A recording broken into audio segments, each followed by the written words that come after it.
Hello everybody, this is Nick Guercio over here at TAB, very soon to be Geopath. Please watch out for that, September 19th. We are officially making the switch to Geopath, so you won't be seeing TAB much anywhere, so just keep that in mind. We are excited about that. With our rebranding and our new repositioning comes a lot of other exciting things, along with a new website, all new name, everything. There's a huge endeavor going on over here as we look to expand our rating system with Operation More. And today in Out of Home Office Hours, we're going to be talking with Dylan Mabin, our SVP of Insights and Innovations, and Matthew Martimo, the VP of Business Development for City Labs, about some of those developments in Operation More. But before I pass it over to Dylan to take you through some of these developments and a quick update on this new expansion, just a little bit of housekeeping. We are going to have time to answer some questions. Dylan and Matt will be able to do that. So please just insert those in your questions box, and then if we have a little bit of time, we'll go ahead and take a look at some of those, and they will answer those questions to the best of their ability. Also, this webinar is being recorded, and that will be available by request.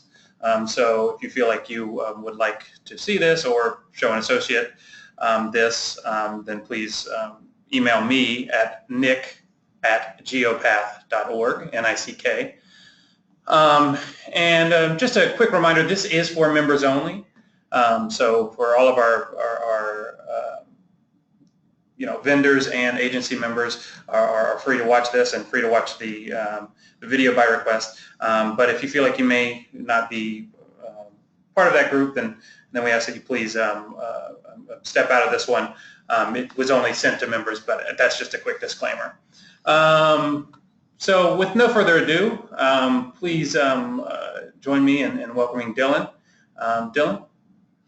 Thank you, Nick. Very excited to be here to talk to everybody about Operation More. I'm sure you've heard bits and pieces about this initiative that's been going on for the past about a little bit less than a year now. It started late 2015 and really started in earnest in early 2016, where we set out to identify and evaluate new data resources that could help improve our core measurement system to be able to be more competitive in the media landscape and provide our members with better insights.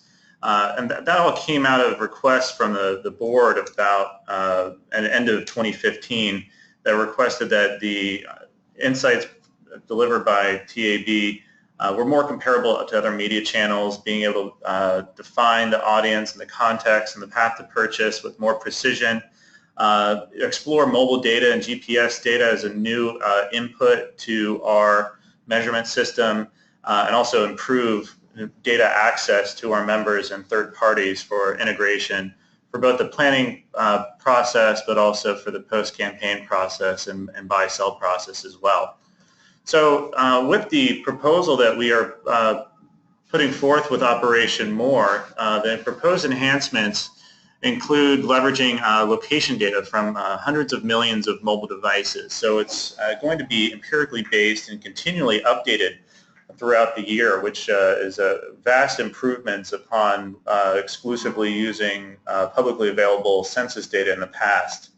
And that mobile location data brings with it precision and scope that covers the entire country.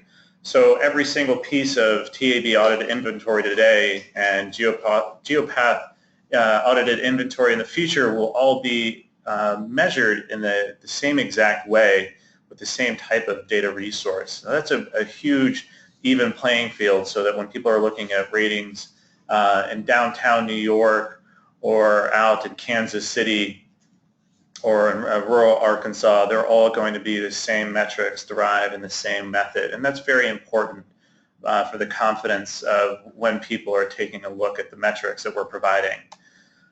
We also have the capability now, because of all of the data sources that are out there that we can license to include in this, but also just the precision with which we're able to identify the home location of the audiences on roadways as vehicular audience or as pedestrian audiences, be able to incorporate those home location profiles to go beyond just the census demographics that we currently report of age, ethnicity, gender, household income, etc., and getting into behavioral profiles such as individuals that are interested in outdoor activities or that have educational attainment levels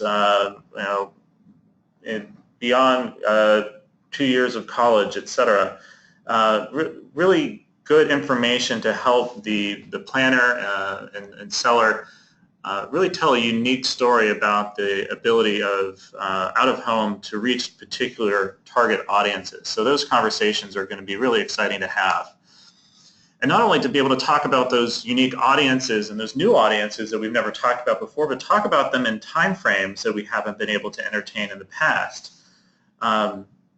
We have now, with this continual input of location data, the ability to understand the movement of the population, the movement of audiences on every segment of roadway by time of day, by day of week, and also be able to reflect the seasonal changes. So a congested pathway on the way, or congested interstate on the way out to the beach during the summertime, it's going to have a very different audience than during the wintertime. Same goes for just some marketplaces in general that have a lot of tourism, seasonal tourism, et cetera, from across the country.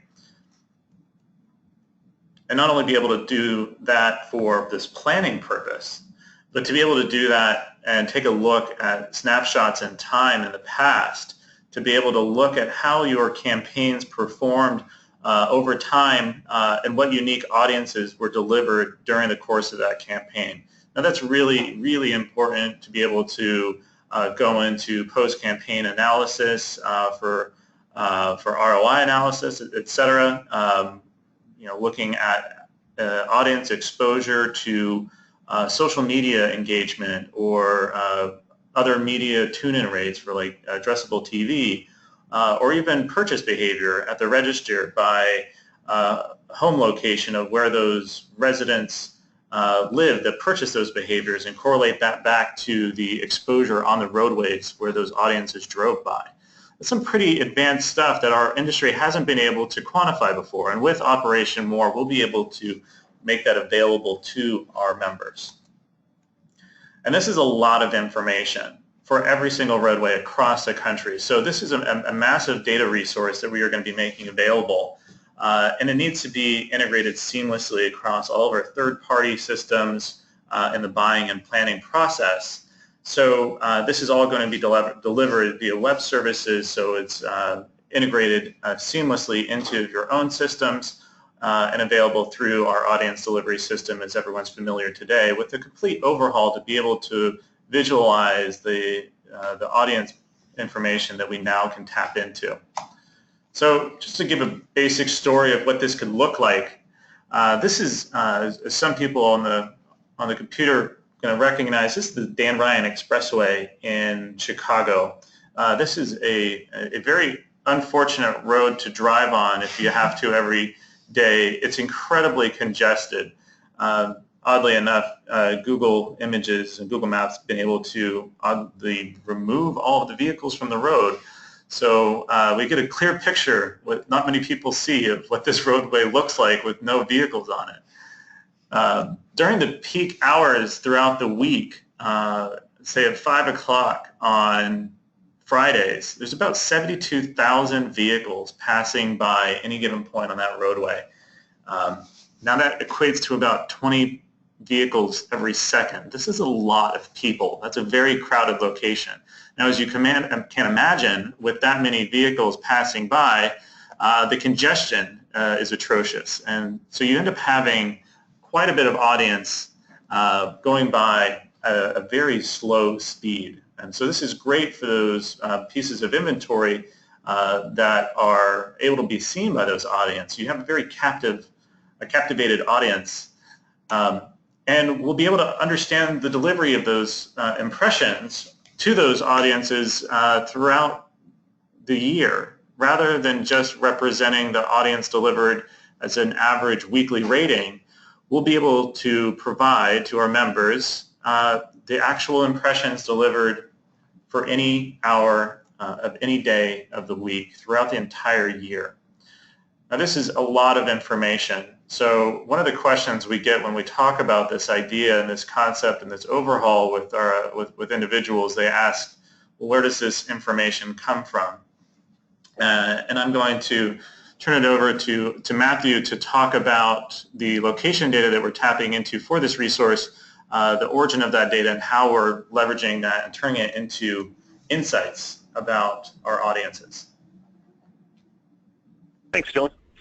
So yeah, it's an excellent question, and what is been really remarkable over the last several years is how we've been able to combine so many different types of data to really paint a complete picture of travel on every roadway across the nation. And so the foundation of this really starts with cellular and mobile phone data. And so as Dylan pointed out, hundreds of millions of individual devices that are traveling around that are relaying their locations in real time all the time. We take that information and we are understanding those patterns then, again, by the home location, to understand in different neighborhoods, how do people travel? How many trips per day do they make? What's the probability that people in this neighborhood go out in the evening to go to dinner, and what's the probability they drive their kids to school and then come back in the morning? And so really understanding at an extreme level of detail the trip-making patterns throughout a urban area, neighborhood by neighborhood by neighborhood. With this data then, we combine things like GPS probe data that's giving us information on the speeds and the routes that vehicles are traveling throughout the city. And we're combining this also with demographic data, information on the land uses, postal delivery volumes, and new building footprints to make sure that everything is kept up to date all the time. And down to information on incidents and construction, which roadways are closed and how many lanes are closed or what time of the day. And so we bring all of this information together to estimate then or understand the mode of travel people are taking, and which people are traveling by public transport and which people are traveling in their cars down the roadway. And so all of these things are brought together to give us this kind of one picture of travel throughout across the country. And this is incredibly valuable for us. This is a process that we've never really tapped into with this level of precision. This is truly unprecedented to have this insight across the country for every single roadway in the entire U.S. And as Matthew said, the travel behaviors for vehicular audiences and pedestrian audiences will all be reflected in this data resource that we are building. And it's going to be available to be interrogated for hourly variation, so you'll be able to understand at the particular roadway where those inventories can be seen from, how the audience changes throughout the day, days of the week, and weeks of the year. And if there's any variation from expectation, this is an example of how this information was able to be quantified based upon an actual road closure here in New York City when they removed a lane of the major Deegan Expressway for construction. And there was a very obvious reduction in circulation because of that massive bottleneck. So those individuals found other ways to get to work or to get to their destination. And so in this archival snapshot that we'll be able to provide, that adjustment and movement will be reflected so people can see how the performance of a campaign varied against expectations. Now, one of the components that is drastically going to change how we understand our audience in the out-of-home space is this precision with which we can quantify where people are coming from and where they're going. This map right here represents the trip origins and destinations of audience traveling northbound on I-294 in Chicago. This little road segment highlighted in black with those two arrows. This is only looking at the travel northbound and where they're coming from and where they're going. And so for every road segment, we'll understand the number of trips that were duplicated for one roadway and another. And this is incredibly important when you're putting together a package and you want to understand the duplication of audience between those individuals traveling in that area. And this gets into creative ways of trying to maximize reach or maximize frequency for the objectives of your campaign, be it brand awareness or trying to target a particular audience on the way to a particular location in the world at a particular time of day. Those are really exciting capabilities that no one's been able to do in the out-of-home space. So let's take it to our demo and show you what this looks like in a little proof of concept map that we've put together. So we've taken a couple iterations at visualizing the data that we've been evaluating and testing. And let's go to that I-294 corridor that we talked about just a second ago. This is the northbound lanes of the I-294. This is a hypothetical package of 13 boards on this roadway. Every day, about 82,000 individuals travel northbound on this roadway.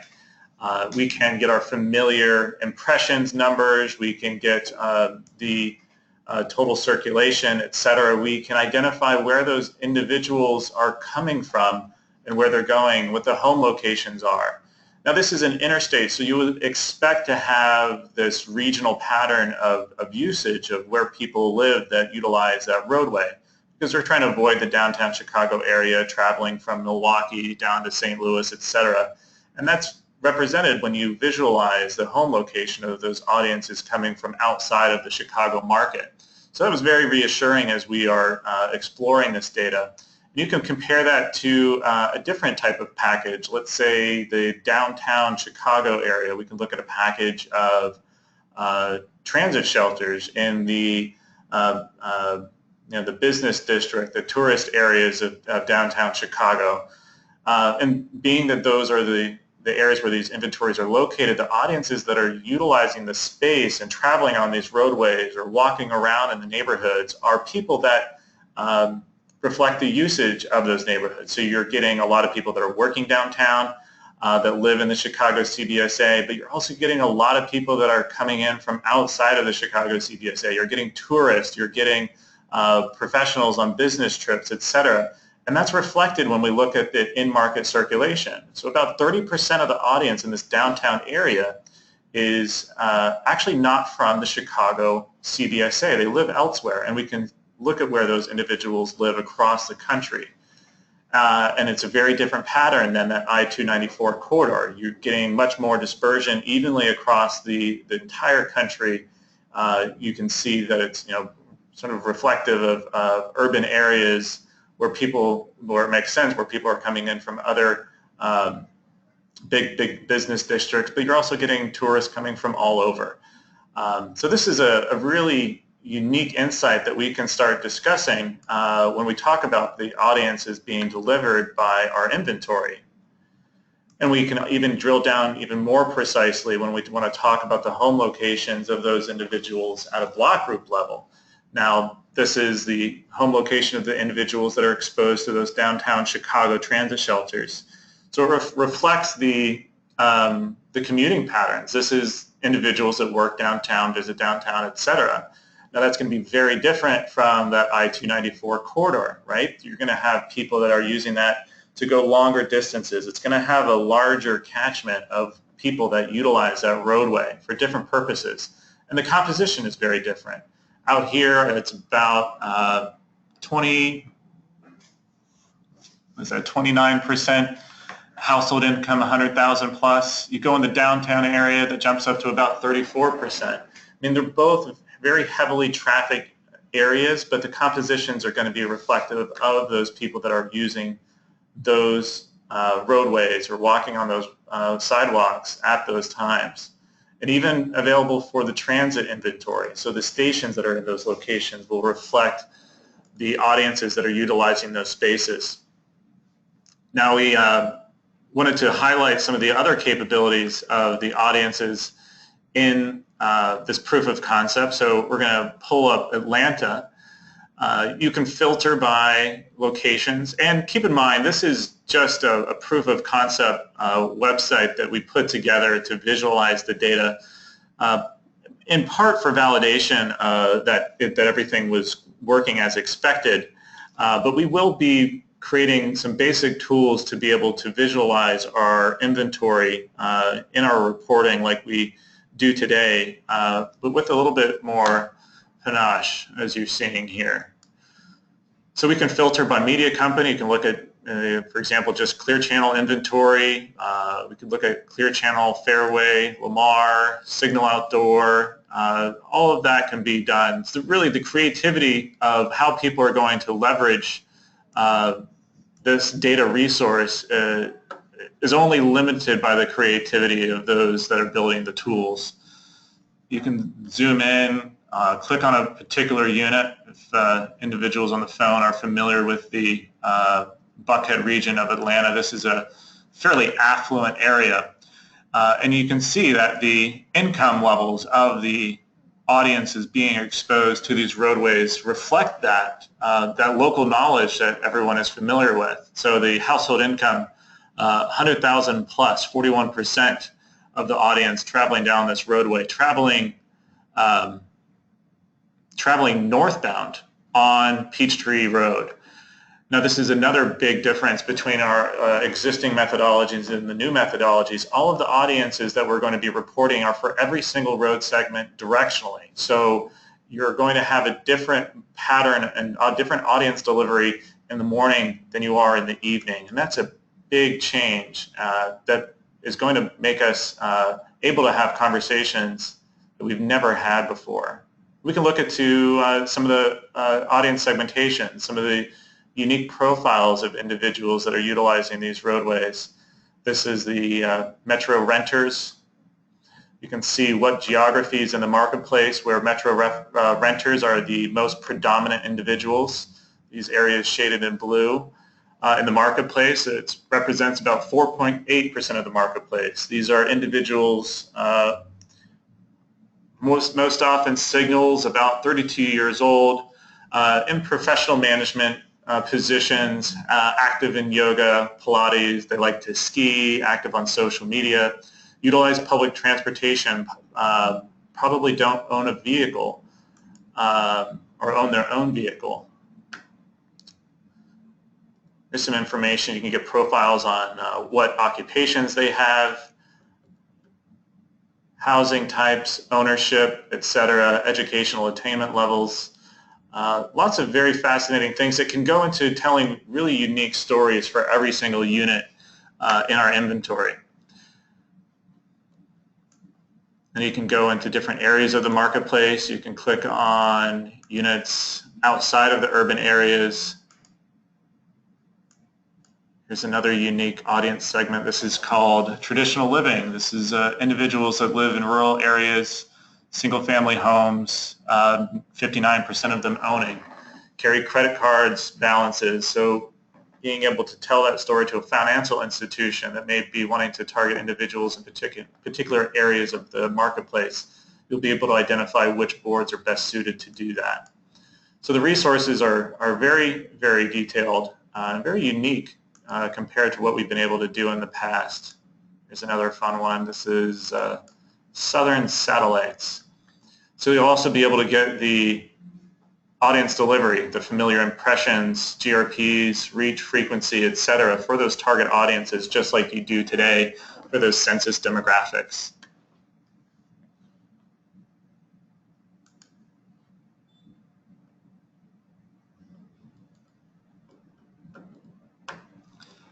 So lots of fun insights that we can get. Now let's look into a different marketplace. Go back to Chicago. We can see inventory as it loads up.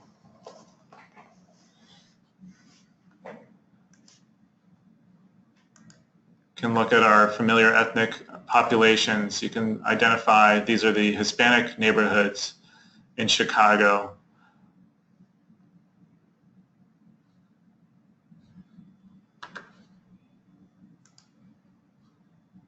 We can identify the business workers in downtown Chicago.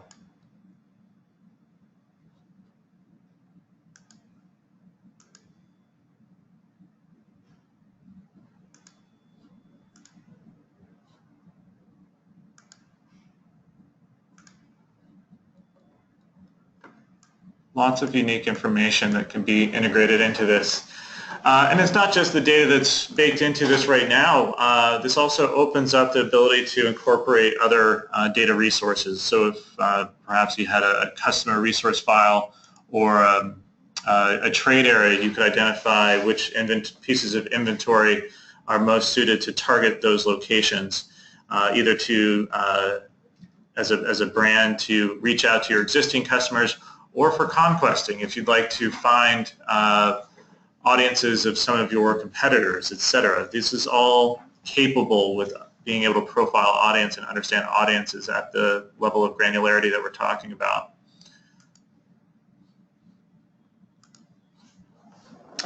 Let's see. And that's ultimately what we're talking about here is granularity, right? I mean, there was demographic insights and things available through surveys and through the census and things that we haven't currently incorporated. But with new data sources, we're talking about being able to reliably make measures of entirely new scales of granularity. All right, so we have some good questions that have come in. I think this is a good time to start getting into those. Great. So I have a question from Betty Herr. With this new capability, will Geopath be able to list projected panel delivery by day, by week, and allow, after a campaign having run, to provide exact delivery by day, by week? In this, we will be able to provide, for a particular month, the profile for individual days of the week for different hours of that day. So yes, this is able to be used for predictive and post-campaign comparison. We have a question from Alice Lowe about, will the pedestrian traffic be time and day sensitive by roadways as well? Yes, the pedestrian audiences are going to be variable by audience by time of day with the same information available on home location. And therefore demographics, audience profiles, etc. So both vehicular and pedestrian audiences are both going to have the same type of metrics available to them. And another question about the congestion status of a roadway due to construction. So as the data continues to come in, we'll have continual updates on the congestion patterns for all roadways, as well as the incidents as to why those congestion patterns are occurring. So if there is a road closure, well, that will be available in the data resource to understand that that is why the congestion could be occurring.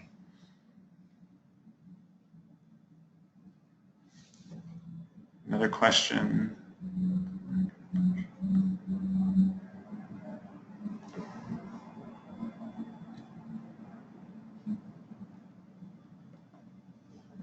Yeah, there's some questions in here about functionality for the website or the software for mapping the inventory. There are tons of features that could be included in here. It really is up to the platform developers as to how to include those functionalities in the services that they would like to cater for their clients. So there's a lot of really creative stuff that can be done. Kurt Weiss has a very good question about the data. Is it all compiled from mobile devices, or is there still a census component? Matt, do you want to talk about how the two are married? Yeah, absolutely. The mobile device data is critical in understanding kind of the travel patterns and understanding how that varies throughout a city. But absolutely the census data is critical to understanding kind of the profiles and income information and that type of thing. But it goes so far beyond that because the census data is only updated every 10 years. And so what we need to do is come up with methods to keep that updated all the time. And so that's where we partner, City Labs partners with a company called Esri, and they provide geographic information systems and is the source of some of this tapestry data that Dylan's showing. But they also provide updated demographics where they use tons of other different types of data sources to give us a live, updated look at that that's continually kept current as the cities change and land use develops over time. Yeah, the rolling survey from the American Community Survey is a great survey of 10 million households, 2 million households every year that gives a fairly precise understanding of how travel patterns and how demographics change from the U.S. Census Bureau. But again, that's only one of the many inputs that all go into this. So the more resources that we tap into, all it really does is provide a better, a more in-focus picture of reality. And this solution that we've put together is very future-proof. We have an incredible capability to be able to understand our audience right now. But there's new technologies that are always being invented, always coming online, always being adopted. And this solution can incorporate those seamlessly because of the structure of taking all of those components in context with each other to be able to provide insights on the audiences traveling around the marketplace. We have a question from about the timing of this. So here's the schedule of how this is potentially going to play out. We have the proposal for this development that is going to be presented to the board in 2 weeks. Assuming the approval of that, which we're looking like we're having quite a bit of support from all parties right now. Everyone's very excited about this. Development would begin immediately thereafter. Throughout the next year, we would be working with our members to educate them about this transition. Now, this is a transition. These are new data sources. We should expect with this increased precision for some of the insights that we currently are utilizing to vary slightly. That could be a variation in audience composition. It could be a variation in total audience delivery. And it certainly will provide new information about audience delivery by time of day, which is something that we have no benchmark right now for our industry. And this is something that is really going to be helpful to provide a foundation for our industry to set the baseline for the variation of audience delivery throughout the day, and therefore the valuation of those impressions throughout the day. That's a good point. I think one thing to keep in mind here is that with Eyes On and then TAB out-of-home ratings, we had a little bit of a roadmap in terms of we're stepping into the world of how other media present their numbers and impressions. What we're talking about here with the insights available through Operation More are things that other media couldn't dream to provide. So we were really, like Dylan's saying here, there's really no benchmark for time of day type information and things like that. So so there will be a transition period, but it's all upside for us and our industry. All right, so the continuation of the timeline through next year is to provide to the industry by next summer comparison numbers of existing to new inventory, existing to new metrics, so that we can understand what this transition is going to mean for all of our businesses. This isn't something that we want to turn on overnight and just expect people to understand.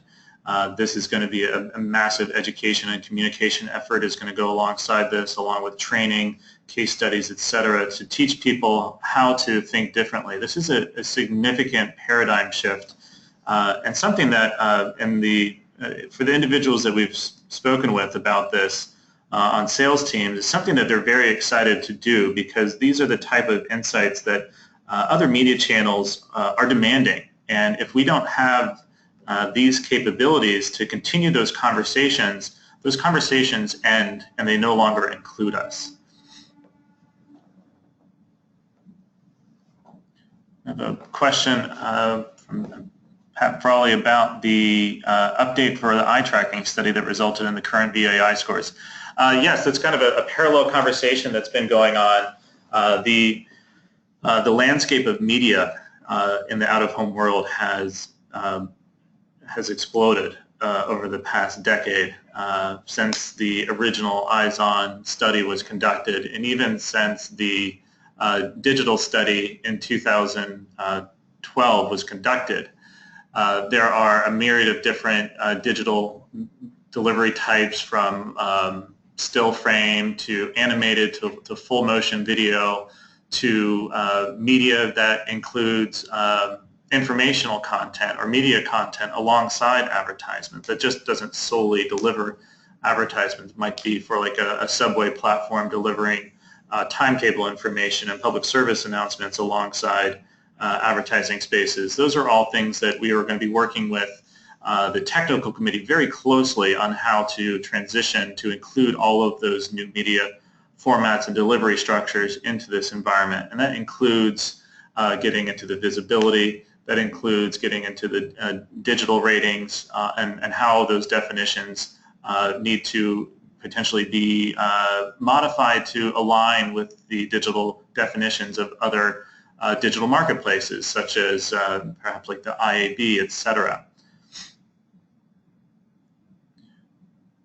We also need to revisit things like reach and frequency. The precision with which we now understand the movement of our audiences is going to open up to a much more precise reach and frequency model that is more empirically driven than ever before, and that's going to provide a sensitivity that is going to tell fantastic stories, but it is going to need to be evaluated, and all of these changes are going to be overseen by our members. Now, this is a trade organization. Every single individual that is watching this webinar right now is a member of TAB Geopath and an owner of this measurement system. So this is yours, and we are, through that collective development, collective due diligence, going to build a resource that is always useful for you.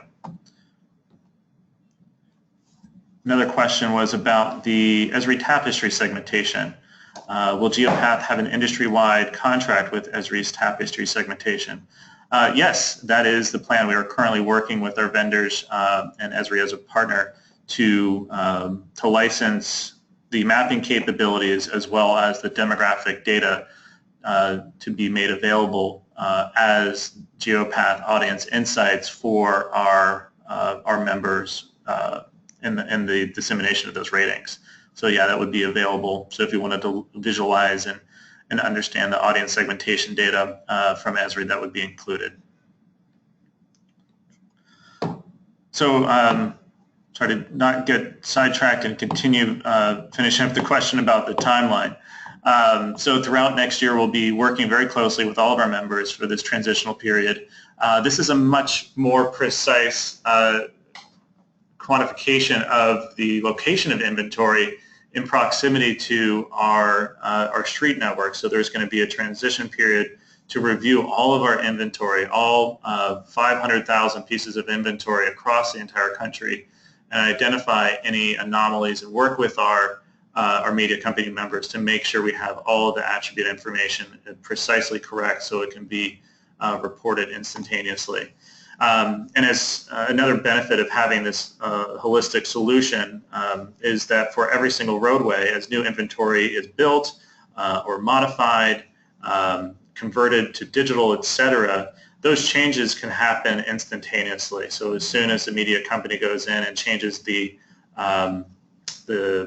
inventory from a roadside bulletin to a roadside digital bulletin, enters in the ad link, etc., those ratings will be reflected. And because it's distributed via web services to all members and anyone that is licensing Geopath insights, they will all see those same metrics simultaneously. And that's very, very important. No longer are we going to have these ongoing delays of loading inventory, waiting for preliminary counts to come in. Everything will be available pre-processed so that when a new piece of inventory shows up, it will be available immediately.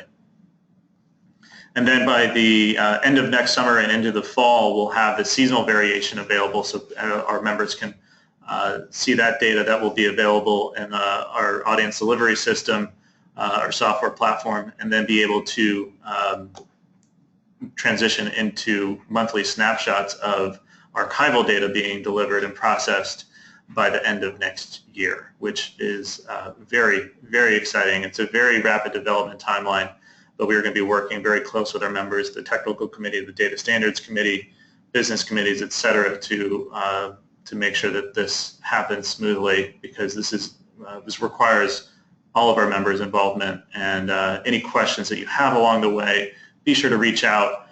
We can conduct in-person visits to talk about this with sales teams, to explain some of the methodologies, et cetera.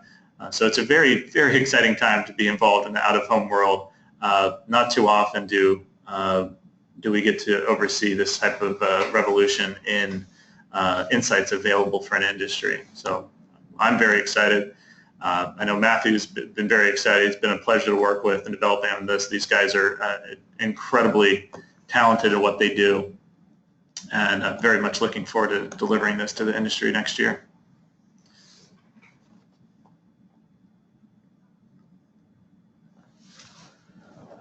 I think that's about it as far as questions. As Nick had said earlier, if you have any questions, feel free to email us. We'll follow up this webinar with a brief summary of our contact information so you can reach out. And as Nick said, if you would like to get a link to a recording of this video, all you got to do is ask. Yep. So with that, I would like to thank Dylan, and I obviously would like to thank Matt as well. And please continue to join us here with out-of-home office hours. Like Dylan said, this is a process, and this is in development, but we hope to be communicating regularly about this and other goings-on with Geopath. Please be looking for communications about Geopath in the near future. We have some exciting things coming down the line with the rebrand and the repositioning.